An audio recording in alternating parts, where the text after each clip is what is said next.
ये एक करीबी खानदानी मामला है। हुदैबिया पेपर मिल के मामले में जब आप डायरेक्टर्स और शेयर होल्डर्स पर नजर डालें तो ये सिर्फ पूरा शरीफ खानदान, करीबी खूनी रिश्तेदार और चंद कजन्स हैं जिनका जिक्र डायरेक्टर्स के तौर पर भी किया जाता है।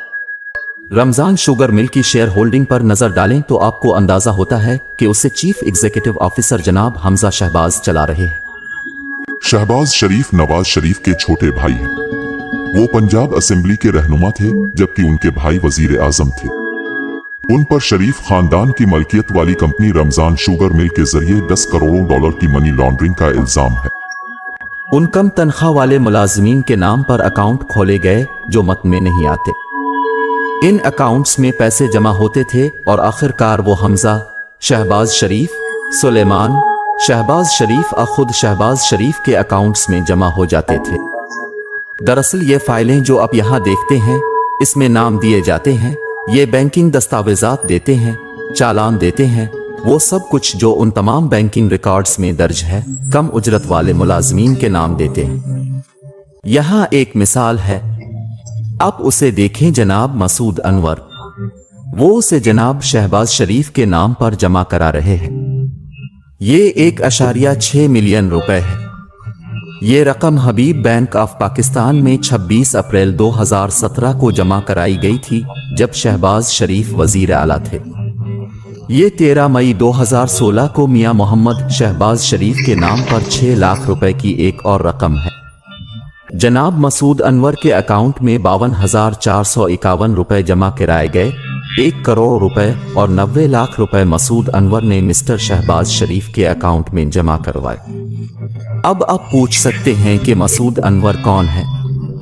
वफाकी तहकीकाती इदारे FIA की जानिब से की जाने वाली इस तहकीकात के मुताबिक मसूद अनवर थे शरीफ खानदान का निचले दर्जे का मुलाजिम।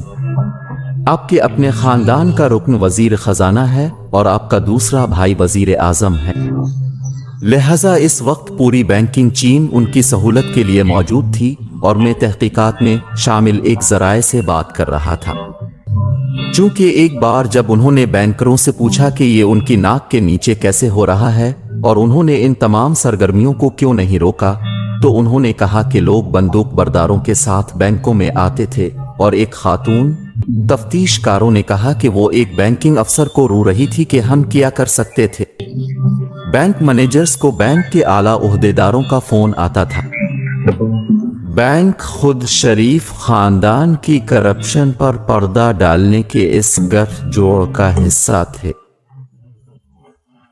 नाम निहाद पनामा पेपर्स में मनी लॉन्ड्रिंग और टैक्स चोरी के इल्जामात हैं। इसमें आलमी रहनुमा शामिल हैं और जहां उनमें से कुछ पर टैक्स से बचने की कोशिश में अपना पैसा छुपाने का इल्जाम है।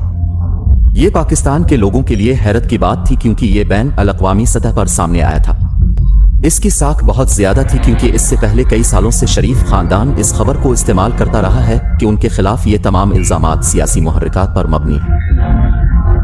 पनामा पेपर्स में नवाज शरीफ के 3 बच्चों के नाम हैं। उनका खानदान ऑफशोर अकाउंट्स के जरिए लंदन में जायदादों का मालिक है। नवाज शरीफ की बेटी ने लंदन में जायदाद रखने से इनकार किया है। इसके दस्तावेजात मुबैना तौर पर के हैं और जाहिर करें कि वो जायदादों की ट्रस्टी है, मालिक नहीं। लेकिन वो दस्तावेजात की लिबुरी नामी फ़ॉन्ट में लिखी गई है जो 2007 तक दस्तयाब नहीं थी। अगर आप 1992 और 93 को देखें तो ये बहुत अहम वक्त है।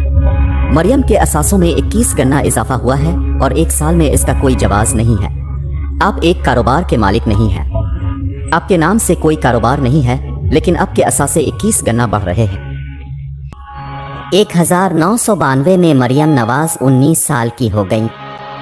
पनामा पेपर्स के इंकशाफात के बाद पाकिस्तान की तहकीकाती एजेंसी ने शरीफ खानदान के माली मामलात को निकाला। मुश्तरका तहकीकाती टीम को बुनियादी तौर पर पता चला कि मिस्टर नवाज शरीफ आमदनी के मालूम जराए से बनाए गए असासों का जवाज पेश नहीं कर सके। ये अहम इल्जामात में से एक था। मामले को फौजदारी कार्रवाई के लिए भेज दिया गया था।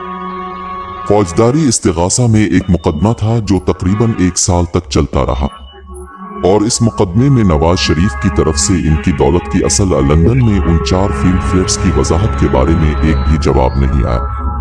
वो पैसा कहाँ है जो वो कभी साबित नहीं कर सके थे।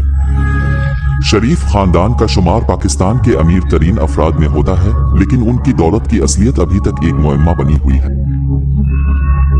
इस वक्त अपनी फेयर में जिस फ्लैट में रह रहे हैं, इसका नाम दरअसल गुज़िश्ता साल पाकिस्तानी अखबार दी न्यूज में उन 4 फ्लैटों में से एक के तौर पर लिया गया था जो आपके वालिद ने मुख्तलिफ स्विस और ऑफशोर कंपनियों के जरिए गैर कानूनी तौर पर खरीदा था। तो नहीं, जो लोग असल में इसके लिए हमें मोर्द इल्जाम ठहरा रहे हैं वो अदालत में जाते हैं और इसे साबित करते हैं। लेकिन क्या आप जानते हैं कि आप जिस फ्लैट में रह रहे हैं इसका मालिक कौन है? ठीक है, अभी ये सवाल नहीं है। तो नहीं, लेकिन ये वो सवाल है जो मैं आपसे पूछ रहा हूँ। क्या आप जानते हैं कि फ्लैट का मालिक कौन है? ठीक है, ये किराया पर है, ये मैं हूँ। मैं किराया की बुनियाद पर फोन कर रहा हूँ जो हर चौथाई पाकिस्तान से आता है। आप उसे जाती तौर पर किराया पर दे रहे हैं या पैसा पाकिस्तान से आता है? पैसा पाकिस्तान से आता है। मैं अपने वालिदैन के साथ रहने वाले किसी भी दूसरे तालिब इल्म की तरह हूँ। मुझे हकीकत में ये जानने की ज़रूरत नहीं है कि हक़ाइक़ क्या हैं और फ्लैट्स का मालिक कौन है और कौन किराया अदा करता है और कौन मेरे गुज़र बसर के लिए अदायगी करता है। लिहाजा ख़ानदान इसका मुस्तहक है। अगरचे ये मेरी गलती नहीं थी कि मैं एक अमीर और अमीर घराने में पैदा हुआ था। मेरे दादा ने ये सब कुछ सख्त मेहनत से हासिल किया।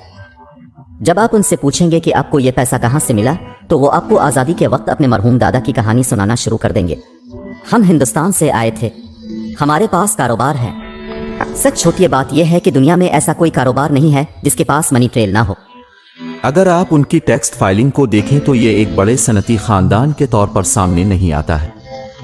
शरीफ खानदान पाकिस्तान के इस अमीर घराने में कभी शामिल नहीं हुआ, लेकिन अब अगर आप पाकिस्तान के अमीर तरीन खानदानों की फहरिस्त बनाएं तो यकीनी तौर पर शरीफ खानदान टॉप 3 में शामिल होगा। हो सकता है कि टॉप 5 में इसलिए शामिल हों कि लक्समबर्ग, बरतानिया, मुत्तहिदा अरब अमारात और सऊदी अरब में उनकी कितनी जायदादें छपी हुई हैं। अमेरिका में मुख्तलिफ बैंक अकाउंट्स में किया है जो मालूम नहीं कि ये 4 अरब डॉलर है या 5 अरब डॉलर, ये मालूम नहीं है।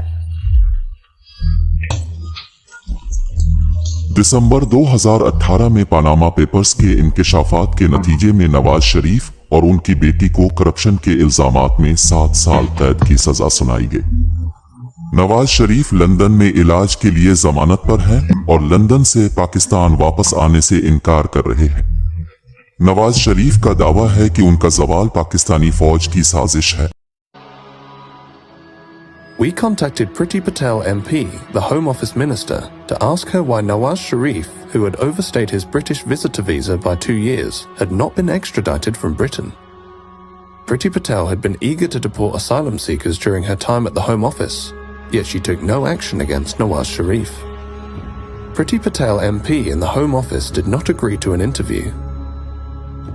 We also contacted the National Crime Agency. We wanted to find out why there had been no meaningful investigation into Nawaz Sharif's assets. The NCA did not agree to speak to us.